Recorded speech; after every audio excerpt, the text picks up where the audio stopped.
Welcome to the virtual Pathfinder channel. This time we're going to take a look at the International Space Station.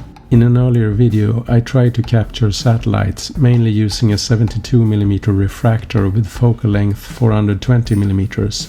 I found that no detail of those satellites could be resolved in my images. I don't know for sure, but some of those satellites are presumably in a high orbit and far away. The refractor telescope I used has about 1/3 of the focal length of the C90 telescope in this video. The reason for using that telescope was to be able to shoot images with fast shutter speed to avoid motion blur. This time I wanted to test if it's possible to use the C90 telescope, which has a focal ratio of f14. That requires slower shutter speed and therefore a higher tracking accuracy. I wanted to make this test on the largest satellite, the International Space Station, to see how the images turn out and also draw conclusions how the images can be improved and what will limit the image quality. That is the background for this video. Before we get started, don't forget to subscribe to this channel if you're interested in astronomy. I'm posting videos about astrophotography and astronomy. This video got a bit longer than expected, but I wanted to get to the bottom of what to expect when imaging the International Space Station using a C90 telescope. The content. First, some information about the International Space Station. Then how to make the observations. I will show a video capture using a telephoto lens. Then I show the equipment setup, the camera settings, how to do planning in the SkySafari Pro app. I will show the resulting images of the ISS. I will look into the possible improvements and the theoretical limits, and a word about the possibility to image other satellites. Finally, I will summarize my conclusion about imaging the International Space Station using the C90 telescope. The International Space Station is in a low Earth orbit at about 400 kilometers altitude. It circles the Earth in about 92 minutes. That is 15.5 orbits per day. It was launched in 1998 and first inhabited in November year 2000. The International Space Station consists of pressurized modules, structural trusses, solar arrays, thermal radiators, docking ports, experimental base and robotic arms. Despite being far away, it is visible to the naked eye at twilight, appearing as a bright star moving across the sky for a few minutes. The reason for this is the reflection of the intense sunlight, which creates a halo of light. To the eye, the size is microscopic. I will get back to the angular size later. The International Space Station length is 73 meters and the width is 109 meters. It moves at a speed at about 7.66 kilometers per second. The crew consists of 6 persons from different countries. The International Space Station is built as an international cooperation in space research with the members Russia, United States, European Union and Japan. The International Space Station is a platform for scientific research in areas such as space colonization, physiology, etc. It is built as modules which are launched one by one and assembled in space. The space station is in a low orbit and continuously falling slowly. The altitude is restored continuously with reboost maneuvers using engines. I made a drawing of the International Space Station layout as of year 2020. The main parts are included, but the drawing became a bit strange because I drew the modules one at a time. I'm sorry for that, it looks a bit bent. At the front end we have the Japanese Kibo module, then the European Columbus module, the US Destiny Lab, Russian Zvezda, back end Zarya, which is a functional cargo block, the first module. It was built between 1994 to 98. The Unity module, also called Node 1, is the first US built component, which is the canteen where everyone eats meals. We have the Quest joint airlock, which is the primary airlock for the ISS, which is attached to the Unity module and is used for spacewalks, external installations and maintenance work. We have this Zvezda module, which means star. It provides all life support systems. And we have Pirs and Poisk, which is Russian airlock modules, which are attached to the Zvezda module, each having identical airlocks. The Destiny United States research lab, launched in February 2001 on the Space Shuttle Atlantis. We have the Harmony module, also called Node 2.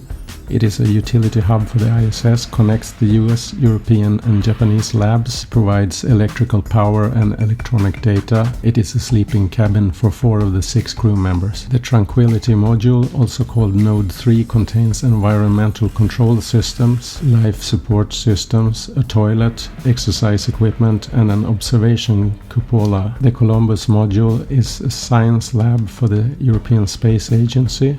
Then we have the Japanese Kibo module. Kibo means hope in Japanese, and it is the single largest module.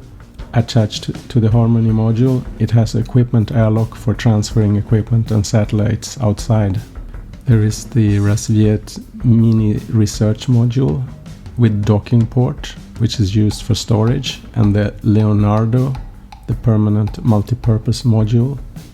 Across the main body is the truss with solar panels and radiators.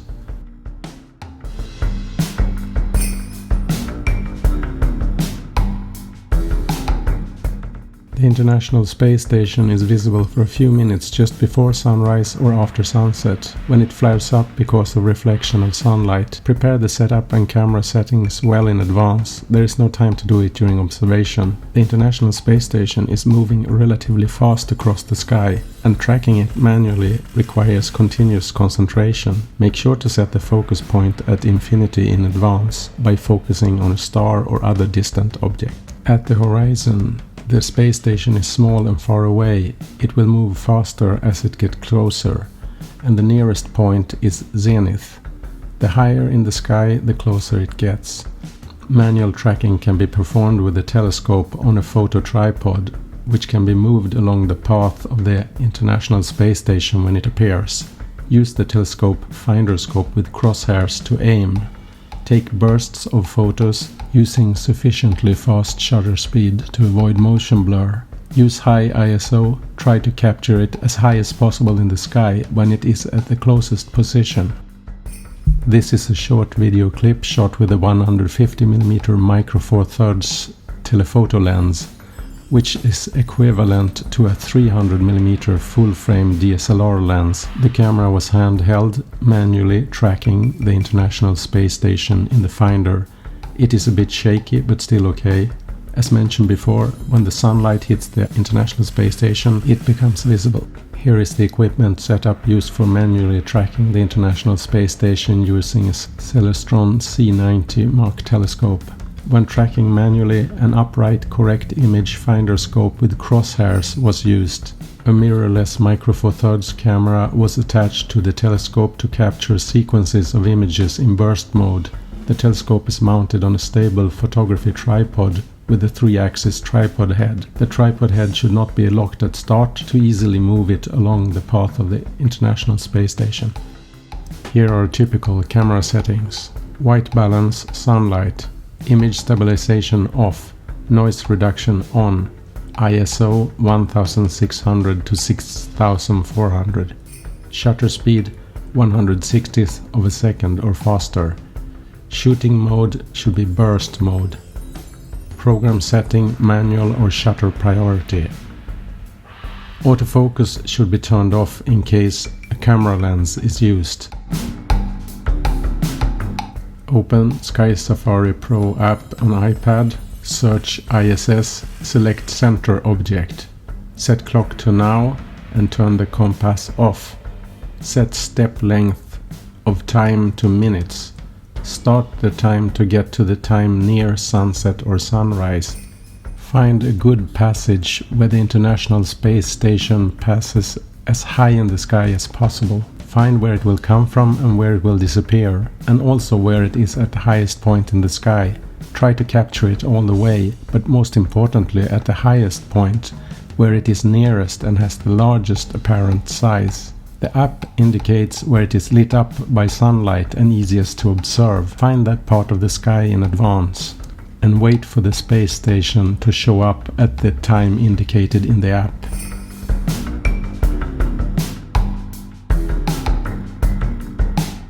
The first image looks surprisingly good, but at the same time it doesn't reveal much detail. It is shot at 1250mm focal length at 1/160th of a second shutter speed, and then cropped down to pixel level. By looking at it, one can guess that either it is the truss or the main body of the space station. It is shot at about 20 degrees elevation above the horizon, moving either towards or away from the camera at an angle, and of course it is seen from an angle from below. Here's my interpretation of the image. The space station has the shape of a cross, where the main body is at 90 degrees angle relative to the truss with solar arrays and radiators. This image has a white part, which I assume is the main body, which appears to have segments, which would then be modules.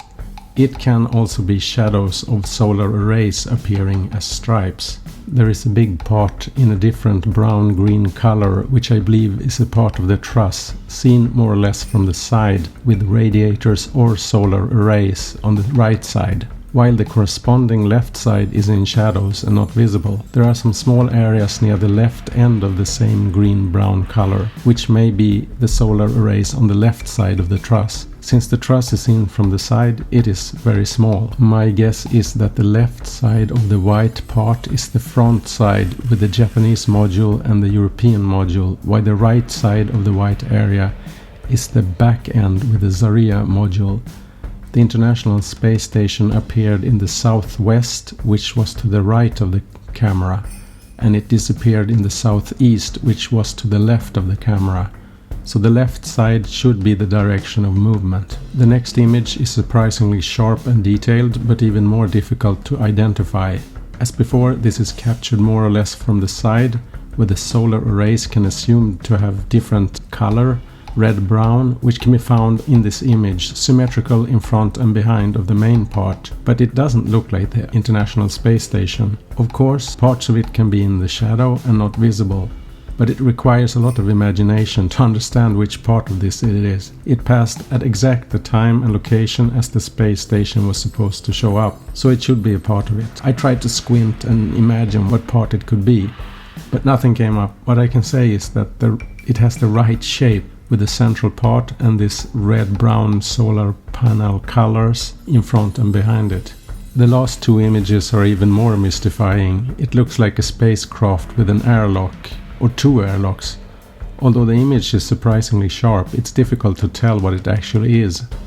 The images are near the pixel level and also near the optical resolution limit for the telescope. There is also a risk there is motion blur due to the magnification in combination with a slow shutter speed. That may smear out details and possibly create a double ghost image. It raises the question if there is some way this telescope can produce better images. Let's have a look at the theoretical limitations to see if it's possible to achieve better images than the previous results. As mentioned, the International Space Station was at a 20-degree elevation above the horizon at the time of observation. Let's calculate the distance between the camera and the International Space Station. First I thought I could just have a look at some triangles to do this, but I ended up with a couple of equations which could easily be solved, and it gave the answer that the space station is about 925 kilometers away when it is at 20-degree elevation above the horizon, which is about 2.5 times further away than at the zenith position.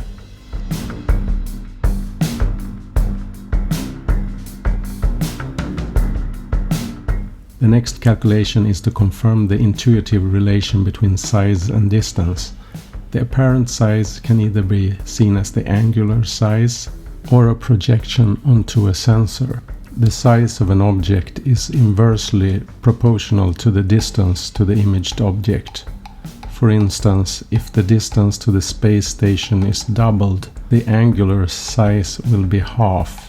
If a mosquito is 7 millimeters, then it is 10,000 times smaller than the space station. If that mosquito is 10,000 times closer to the observer, that is 40 meters away, then it will have the apparent size of the space station. At zenith, If we then calculate the angular size of the International Space Station at 20 degrees elevation above the horizon, we find the size to be about 15 arcseconds, and at zenith it's 37.7 arcseconds.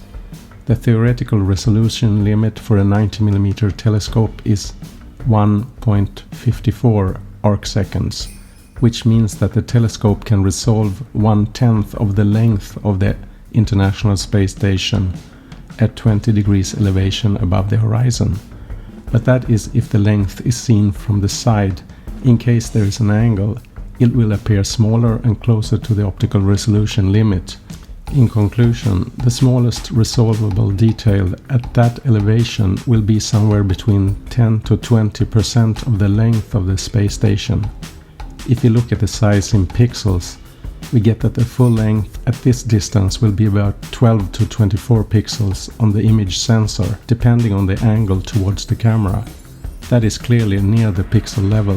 How the apparent size of the International Space Station varies depending on elevation over the horizon is displayed in this diagram. 100% is the size at 90 degrees elevation, which is zenith. At other angles of elevation, the size gets smaller down to about 17% on the horizon. The size at zenith is about 2.5 times bigger than at 20 degrees elevation. Finally, a word about color sensors and problems at pixel level. A typical CMOS image sensor is basically a monochrome sensor where each pixel is sensitive to all colors. On top of the sensor is a Bayer filter, which is a bandpass filter transmitting only one color to each pixel, either red, green or blue. These colors are distributed in a mosaic pattern where 50% are green, 25% blue and 25% red. The reason for having twice as many green as blue or red is the sensitivity of the human eye. The human eye is most sensitive for the green color. The pixels gather light of the assigned color and converts it to a voltage which is red for each pixel. This results in a matrix which only has one color for each pixels, according to the mosaic pattern of the Bayer filter. To see the actual image, it has to be demosaiced, which means that all the pixels will be assigned 3 colors. So there are 2 colors missing for each pixel. Those colors are added by interpolating the neighboring pixels in each of these colors. So for instance, the correct value for the green color exists for half of the pixels, while the remaining half is the average between the neighboring green pixels. For red and blue, it's 1 out of 4 pixels that has the correct value, while the other 3 are interpolated from the neighboring correct values. Without the Bayer filter, the sensor would be black and white and the specified pitch would be correct. But with the Bayer filter, the pixel pitch for the sensor is not valid for any of the colors. It's rather 2 to 4 times the specified pitch, while the interpolated values are added. That causes some artifacts on the pixel level. For instance, one hot pixel will be smeared out to the neighboring pixels and high contrast edges may become jagged.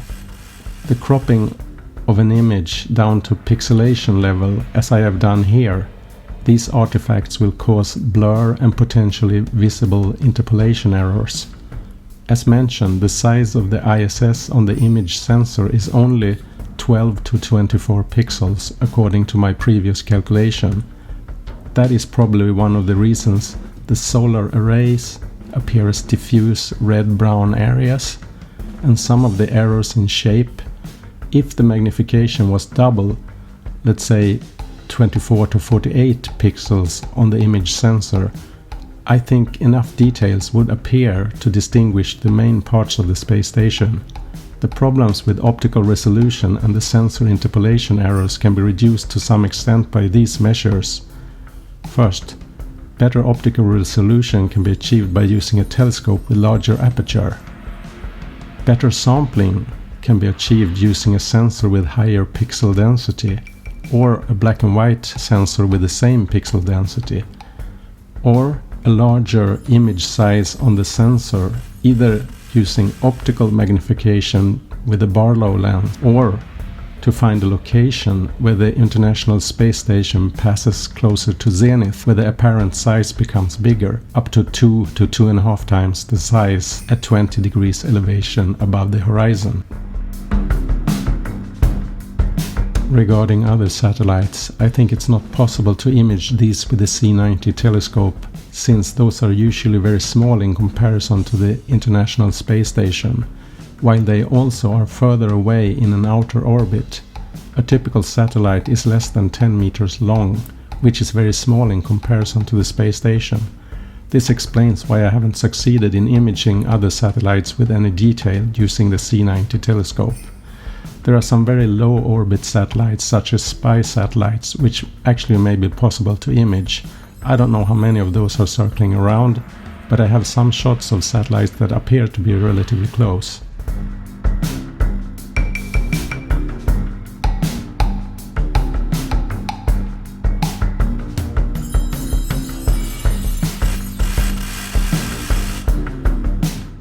To summarize, I conclude that the images captured are better than expected, but they are still too close to the pixel level to get sufficient details, since the demosaicing creates errors at the same time as the Bayer filter causes undersampling for each color. I still think the C90 telescope can produce quite detailed images of the International Space Station if one or more of the following improvements are made.